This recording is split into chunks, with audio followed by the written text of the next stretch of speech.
लोकसभा चुनाव के दूसरे चरण की वोटिंग से पहले कांग्रेस के मैनिफेस्टो पर सियासी संग्राम छिड़ गया है। बीजेपी का आरोप है कि कांग्रेस के मैनिफेस्टो में हिंदुओं की संपत्ति छीनकर मुसलमानों में बांटने की बात कही गई है। खुद प्रधानमंत्री मोदी अपनी रैलियों में कांग्रेस के मैनिफेस्टो में लिखे इस वादे पर आक्रामक दिखे। पीएम मोदी ने देश की जनता को कांग्रेस की सोच पर अलर्ट किया। पहले जब उनकी सरकार थी उन्होंने कहा था कि देश की संपत्ति पर पहला अधिकार मुसलमानों का है। इसका मतलब ये संपत्ति इकट्ठी करके किसको बांटेंगे?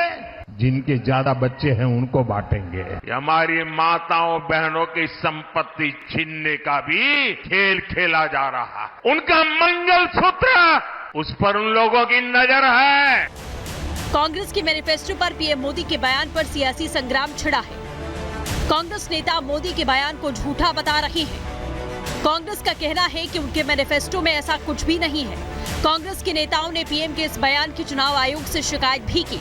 जिसके पास बोलने के लिए कुछ मुद्दे नहीं हैं तो ऐसी चीजें लाते हैं। अगर उनके पास उनके ठोस मुद्दे हैं, ठोस काम है, वो बता सकते हैं। मेरी चुनौती है, स्वीकार करें प्रधानमंत्री जी, हमारे घोषणा पत्र में वो पृष्ठ दिखा दें, पेज दिखा दें जहां हमने कहा है सबसे इकट्ठा करके मुसलमानों में बांट दें। प्रधानमंत्री जी के लिए हिंदू मुसलमान ऑक्सीजन है। कांग्रेस की मैनिफेस्टो पर जहां एक तरफ घमासान छिड़ा है तो वहीं दूसरी तरफ आज सीएम योगी ने पश्चिमी यूपी से काशी और अयोध्या के बाद मथुरा की कायाकल्प की हुंकार भरी। ब्रज भूमि का भी अब नंबर आने वाला है। अयोध्या और काशी ने अपने लक्ष्यों को प्राप्त कर लिया है। अब तो बारी आप ही की है। मथुरा में 26 अप्रैल को वोटिंग होनी है। बीजेपी ने हेमा मालिनी को तीसरी बार टिकट दिया है, जिससे हेमा मालिनी मथुरा में हैट्रिक लगाने को लेकर काफी उत्साहित दिख रही हैं। वहीं दूसरी तरफ कांग्रेस के मुकेश धनगर को मैदान में उतारा गया, जो मथुरा में ब्रजवासी वर्सेस प्रवासी का नारा देकर हेमा की हैट्रिक रोकने की हुंकार भर रहे हैं। गृह मंत्री अमित शाह जी और मोदी जी के नेतृत्व में और कितना खुशहाली का जीवन आप सबको मिलने वाला है, आप सब देखेंगे। अभी बहुत कुछ आपको देखना है, भारत को कैसा अभी आगे और चल रहा है। अभी तो बस ट्रेलर है, पूरी फिल्म बाकी है। अभी आप सबको बस मोदी जी की गारंटी पर अपना मुहर लगाना है। मथुरा के सियासी समीकरण पर नजर डालें तो यहाँ सबसे ज्यादा आबादी जाट वोटर्स की है। यही वजह है कि कांग्रेस पहले बॉक्सर विजेंदर को यहाँ से उतारना चाहती थी, लेकिन विजेंदर खुद बीजेपी में शामिल हो गए, जिससे कांग्रेस को बड़ा झटका लगा। अब कांग्रेस ने एक बार फिर जाट वोट बैंक पर फोकस करते हुए मुकेश धनगर को टिकट दिया है।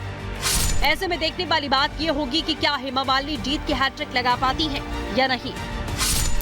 Bureau report, Republic Bharat. और पहला सवाल इस वक्त मैं राजेश चौधरी जी से लूंगी, जो विधायक है मार्च से, बीजेपी से यहाँ पर हमारे साथ मौजूद है। राजेश जी, मैं यही समझना चाहती हूँ, हेमा मालिनी को आप लोगों ने तीसरी बार मैदान में उतारा है, तो उनका स्टारडम जिस पर पार्टी को ज्यादा यकीन हुआ या फिर उनके कामों पर यकीन हुआ, क्या लगता है क्या इस वक्त आगे बढ़ेगा? देखिए, मथुरा की जनता हेमा मालिनी जी को लगातार चुनती चली आ रही है। यदि आप ये प्रश्न 2014 में करती तब तो बात समझ आती थी। 2014 के बाद 2019 में चुनाव हुआ तो पिछले 5 साल का हिसाब लेकर के हम जनता के बीच गए और जितने अंतर से 2014 में हमने विजय प्राप्त की थी उससे अधिक मतों से 2019 में हुए और 2019 के बाद 2024 तक का हिसाब लेकर के गए और परिणाम आपके सामने होगा, देखिएगा 4 जून को। राजेश जी, कॉन्फिडेंट तो आप नजर आ रहे हैं, लेकिन इतिहास मथुरा का ये रहा है कि 2 बार के बाद तीसरी बार मौका नहीं देती। क्या बीजेपी वो बदलेगी? मैं जनता से पूछ लेती हूँ। देखिए, जो इतिहास मथुरा का रहा है, एक बार मौका दिया तो दूसरी बार भी दे दिया, लेकिन तीसरी बार देने में यकीन नहीं रखती। राजेश जी पूरे कॉन्फिडेंट है, आप लोग क्या कहेंगे? नहीं, ये तो ब्रजभूमि है और इसमें तो कर्म प्रधान है। यहाँ भारतवर्ष के सब कर्म हुआ, काम हो गया, बिल्कुल हुआ है। और एक बात और बता दूं, यहाँ तो भगवान श्री कृष्ण सबसे विश्व के सबसे बड़े राजनेता ने जन्म लिया है, तो यहाँ तो कर्म को प्रधानता है और कार्य बहुत हुआ है भारतीय जनता पार्टी की कार्य में, और निश्चित रूप से हम 400 पार हो रहे हैं। विकास हुआ है, विकास हुआ है। विकास के नाम पर यहाँ कुछ नहीं हुआ है, केवल उन्होंने दिखावेबाजी की है। मैं आज प्रैक्टिकल कह रहा हूँ, किसी भी गांव में जाके जो शौचालय बनाए हैं, अगर वहाँ एक भी यूज हो रहा हो तो आप मेरी गर्दन काट देना। बिल्कुल, तो मैं इतना आश्वस्त करना चाहता हूँ आपसे। विकास हुआ? नहीं हुआ, नहीं हुआ। सिर्फ इस बार किसके नाम पर आप लोग वोट करेंगे? आप लोग मतलब आपके लिए अहम मुद्दा क्या है? क्योंकि विकास तो हुआ नहीं। ब्रजवासी है हमारे लिए अहम मुद्दा। हम किसी बाहर के व्यक्ति को यहाँ नहीं चाहते। हेमा मालिनी 10 साल में मथुरा में नजर नहीं आती है, आम आदमी में कहीं दिखती नहीं है, किसी गली मोहल्ले में, किसी के मरने में, किसी के जीने में, खुशी में, गम में कहीं शामिल नहीं होती हैं। ऐसी हेमा मालिनी हमको नहीं चाहिए। जनता साफ तौर पे कह रही है कि विकास नहीं हुआ है। जरा मैं आपसे समझना चाहती हूँ प्रदीप चौधरी जी, क्योंकि ये कहा जा रहा है कि यहाँ जो लड़ाई है वो ब्रजवासी वर्सेस प्रवासी की है, जैसा लोग भी कह रहे हैं। यही वजह है क्या कि मुकेश धनखड़ जी को आपने उतार दिया कि कुछ फायदा हो जाए? बिल्कुल सही कहा है, लड़ाई ब्रजवासी और प्रवासी में है। राया आप यहाँ से 20 किलोमीटर दूर है। दीपावली पर 14 लोग जलकर मर गए पटाखे में। हेमा मालिनी उनके घर आंसू पहुँचने नहीं गई। जनप्रतिनिधि का ये काम होता है। किसी का दुख दर्द बांटने में हेमा मालिनी अगर एक भी दिन गई हो तो एक फोटो दिखा दो। किसी की गमी में गई हो एक फोटो दिखा दो। किसी की शादी में गई हो एक फोटो को दिखा दे। हमको हमारा लोकल प्रत्याशी चाहिए। और इस देश में इस समय लड़ाई, इस देश में जो लड़ाई है वो भ्रष्टाचारी और ईमानदारी की लड़ाई है। इस देश में भाजपा ने एक सूची जारी की देश के 25 सबसे भ्रष्ट नेताओं की, जिनको चक्की पिसिंग करा रहे थे, जिनका ईडी भेजते थे। 25 में से 23 लोग भारतीय जनता पार्टी ज्वाइन कर गए। मैडम एक बार सुनिए, 25 में से 23 लोग भारतीय जनता पार्टी ज्वाइन कर गए। क्या आज वो भ्रष्टाचारी नहीं है? आज देश के प्रधानमंत्री जिस निम्न स्तर का भाषण दे रहे हैं, 10 साल प्राइम मिनिस्टर रहने के बाद उनको वोट मांगना चाहिए नौकरी के नाम पर।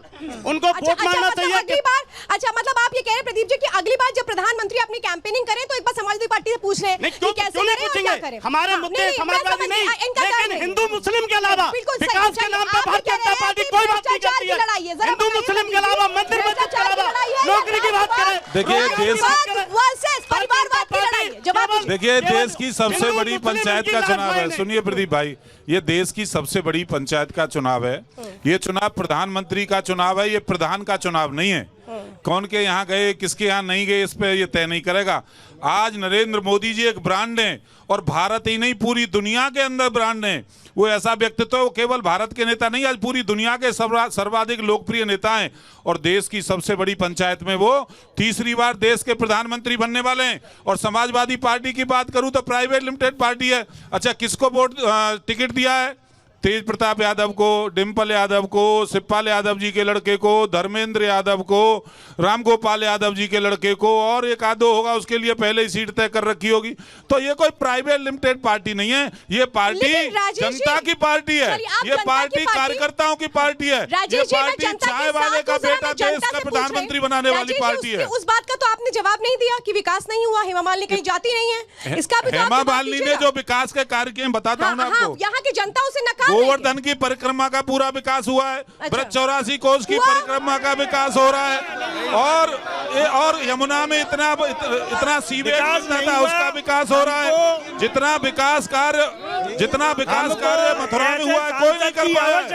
आप देखिएगा जाकर के रेलवे स्टेशन का कितना बड़ा सौंदर्यीकरण का काम हुआ है। और ये सामने रेलवे स्टेशन है जिनको 20 को हमने जमुना में गिरने से बंद करा दिया है और 4 अभी बाकी हैं। हमें ऐसे झूठे सांसद की आवश्यकता।